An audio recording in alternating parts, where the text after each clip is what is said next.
Module 2, bien-être animal. Les objectifs de ce module, c'est de vous présenter les exigences portant sur l'alimentation et l'eau, la santé animale, la manipulation et le transport des animaux, ainsi que la formation du personnel et les communications. L'évaluation des mesures axées sur les animaux et les procédures normalisées vont être respectivement abordées dans les modules 3 et 4.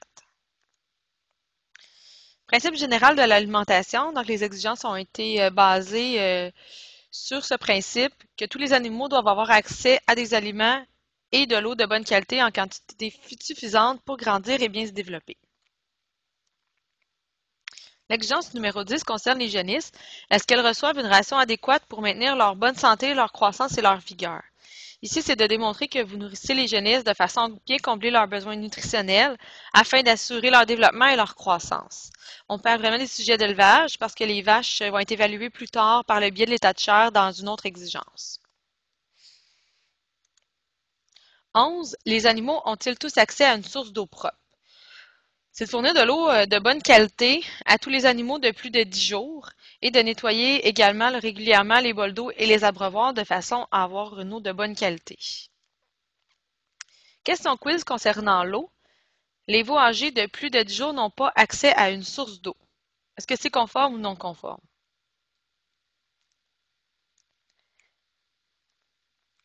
C'est non conforme. Tous les veaux âgés de plus de 10 jours doivent avoir accès à une source d'eau. Si j'ai des veaux gardés dans des huches l'hiver qui n'ont pas accès à de l'eau, mais que j'augmente le volume de lait, est-ce que c'est conforme ou non conforme? C'est conforme, l'eau, on sait qu'elle gèle rapidement l'hiver, alors si on augmente la quantité de lait servi, on comble les besoins des veaux. Les abreuvoirs sont sales, est-ce que c'est conforme ou non conforme? Bien sûr que non, on sait que les animaux vont limiter leur consommation si l'eau est de mauvaise qualité. Maintenant, comment faire pour donner de l'eau aux veaux sevrés l'hiver si les veaux sont gardés dehors et qu'il fait très froid et que c'est difficile d'empêcher l'eau de geler? À ce moment-là, pour être conforme à l'exigence, vous devez servir de l'eau au moins 2 fois par jour aux veaux sevrés ou qui sont en sevrage, afin de combler leurs besoins. Maintenant, les exigences par rapport à la santé animale, c'est en lien avec le confort des animaux, également la santé et leur bien-être, la réduction du stress et la productivité. Les animaux malades, blessés ou trop maigres, ayant une cote d'état de chair de 2 ou moins, ou souffrant, reçoivent-ils des soins médicaux rapidement? Donc ici, c'est de fournir des soins appropriés. Si besoin il y a d'euthanasie, c'est de le faire sans cruauté.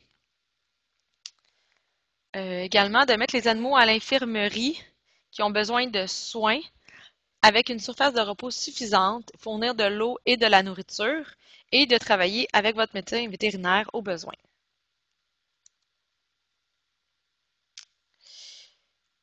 Il faut démontrer que vous êtes en mesure de prodiguer des bons soins médicaux, que vous disposez également du bon matériel pour manipuler et confiner les besoins en toute sécurité. Il faut également avoir une bonne méthode pour immobiliser la tête de l'animal si vous avez à, par exemple, faire des intraveineux ou leur administrer un médicament, soit en les maintenant dans un cornadi, une cage, une chute de confinement ou avec un licou, de façon sécuritaire. Exigence numéro 16. La queue de vos vaches est-elle intacte? L'amputation de la queue est interdite, sauf si elle est nécessaire au plan médical. Vous devez donc consigner la justification médicale de toute amputation de la queue. Par contre, la justification médicale, elle peut s'appliquer seulement à un animal à la fois. On ne peut pas invoquer une justification médicale là, pour l'ensemble du troupeau. C'est inacceptable. Par contre, à défaut de pouvoir amputer la queue, il est permis de tailler le toupillon, là, de raser là, les poils au bout de la queue. Amputation, question quiz. Le producteur ampute systématiquement la queue de ses animaux. Est-ce que c'est conforme ou non conforme? C'est non conforme, bien évidemment. L'exigence demande de ne pas avoir d'amputation de queue. Le producteur coupe la queue de ses animaux juste au-dessus du toupillon, ce qui fait que la plus grande partie de la queue est laissée intacte. C'est non conforme. N'importe quelle amputation là, de la queue est inacceptable, sauf pour des raisons médicales et comme je disais, vous devez avoir une justification. 5 vaches adultes ont la queue coupée. Il n'y a pas de registre qui explique pourquoi. On doit avoir consigné la raison justifiant l'amputation de la queue. Si les vaches ont été achetées avec la queue déjà coupée, elles vont bénéficier d'une exemption d'antériorité. Alors, il n'y aura pas de non-conformité, ou si elles sont nées avant le 1er septembre 2017, parce que l'exigence entre en vigueur à partir du 1er septembre 2017.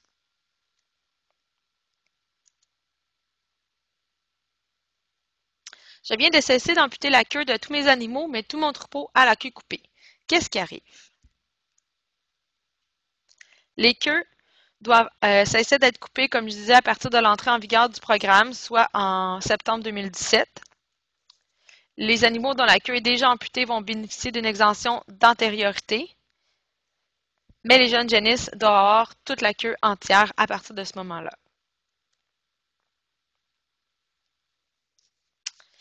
Principe général, la manipulation et le transport des animaux.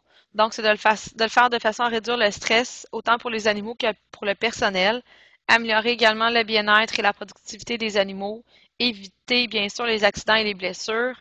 Et s'efforcer de toujours manipuler les animaux de manière calme et posée. L'exigence numéro 17. Est-ce que vous manipulez les bovins laitiers en évitant autant que possible le recours aux aiguillons électriques? Ici, c'est de déplacer les animaux de manière calme et posée, sans crier, faire avancer les animaux à une vitesse confortable. Ne pas utiliser d'aiguillons électriques, sauf dans des cas extrêmes.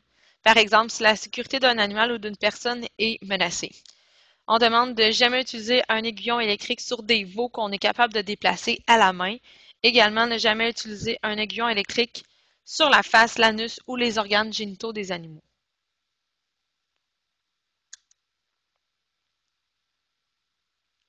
Pour la formation du personnel et la communication, la formation à l'avance permet de veiller à ce que tout le personnel sache quoi faire si quelque chose devait mal tourner. Alors, les préposés aux animaux reçoivent-ils tous la formation voulue et connaissent-ils le comportement des animaux et les techniques de manipulation en douceur? Ici, c'est de veiller à ce que tout le personnel chargé de la manipulation des animaux sache comment faire de manière calme et posée sans provoquer de stress, pas crier après les animaux ni les bousculer. Vous êtes responsable de votre personnel et de leur formation. Question quiz. Des animaux sont dirigés vers une heure d'attente en prévision de la traite. Ils glissent, ils tombent et se bousculent. Est-ce que c'est conforme ou non conforme? Bien sûr que non. Le personnel de la ferme doit avoir la formation voulue pour déplacer le bétail en douceur, sans stress et sans les presser. Pour les ressources concernant le module 2, vous pouvez contacter votre secrétaire du Conseil régional de producteurs de lait de votre région, également le manuel de producteurs de Proaction et le code pratique pour les soins et les manipulations des bovins laitiers.